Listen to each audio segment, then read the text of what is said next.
Friends unique recipe with रोक्सोना चैनेले तुम्हादेरके अनेक अनेक स्वागत। आज के आमी रान्ना करछि झिंगे दिए पोना माछेर पातला झोल।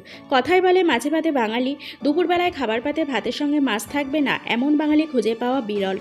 तबे एखन शरीर स्वास्थ्येर कथा माथाय रेखे अनेकेई निरामिष खान, किन्तु बर्तमाने जा गरम पड़ेছে सेक्षेत्रे झिंगे दिए चटजलदी पोना माछेर झोल बानिये नितेई पारेन। ভিডিওটা তোমরা কেউ স্কিপ করবে না, ভিডিওটি না টেনে তোমরা প্রথম থেকে শেষ অবধি দেখবে। আশা করছি আমার এই ভিডিওটি তোমাদের ভালো লাগবে, আর ভালো লাগলে লাইক শেয়ার এবং সাবস্ক্রাইব করে দিও। পাশে থাকা বেল আইকনটি অবশ্যই করে তোমরা প্রেস করে দিও। চলো দেরি না করে চট করে একবার এই রেসিপিটি দেখে নেওয়া যাক।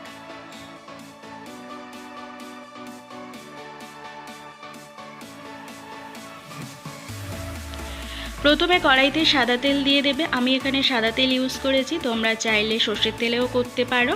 তারপর ফোড়নের জন্য গোটা জিরে দিয়ে দাও। জিরেটা একটু ভাজা ভাজা হয়ে গেলে ওর মধ্যে পেঁয়াজ এবং লঙ্কা কুচিটা দিয়ে ভালোভাবে নাড়াচাড়া করে পেঁয়াজ লঙ্কাটা একটু ভাজা ভাজা করে নাও।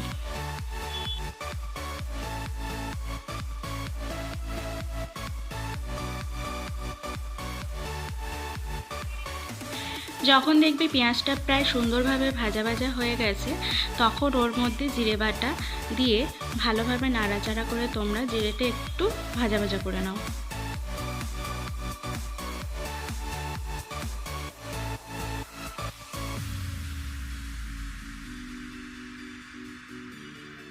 মশলাটা একটু ভাজা ভাজা হয়ে গেলে ওর মধ্যে সামান্য পরিমাণে জল দিয়ে দাও।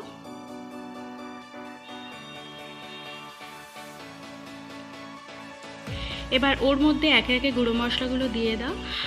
সামান্য পরিমাণে হলুদ গুঁড়ো দাও। তারপর যে যেমন নুন খাবে স্বাদ অনুযায়ী নুন দিয়ে দাও। দিয়ে ভালোভাবে মশলাটা মিশিয়ে তোমরা একটু মশলাটা কষাতে থাকো।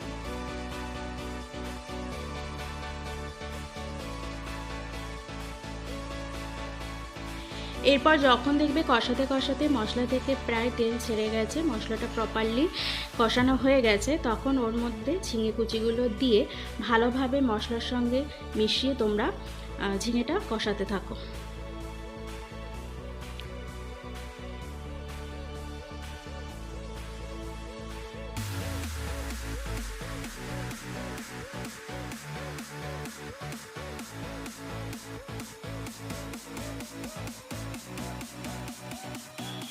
ভালোভাবে কষানো হয়ে গেলে ঝিঙে থেকে জল বেরোনোর জন্য তোমরা 2 মিনিটের জন্য ঢাকা দিয়ে দাও।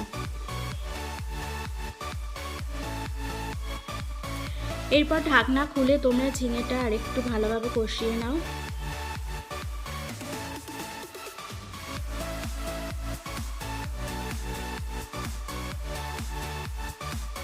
কষাতে কষাতে যখন দেখবে ঝিঙে থেকে জল টেনে নিয়েছে, তখন আরেকটু সামান্য পরিমাণে জল দিয়ে তোমরা একটু ভালোভাবে কষিয়ে নাও।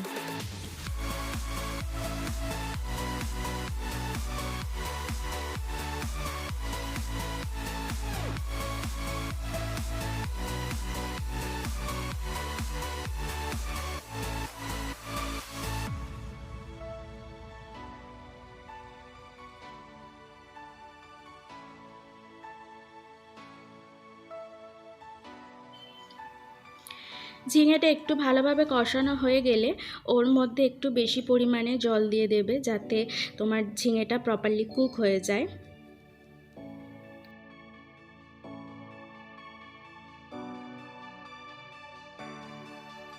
পরিমাণ মতো জল দিয়ে একটু ভালোভাবে নাড়াচাড়া করে তোমরা আগে থেকে ভেজে রাখা পোনা মাছগুলো দিয়ে ঢাকা চাপা দিয়ে দেবে।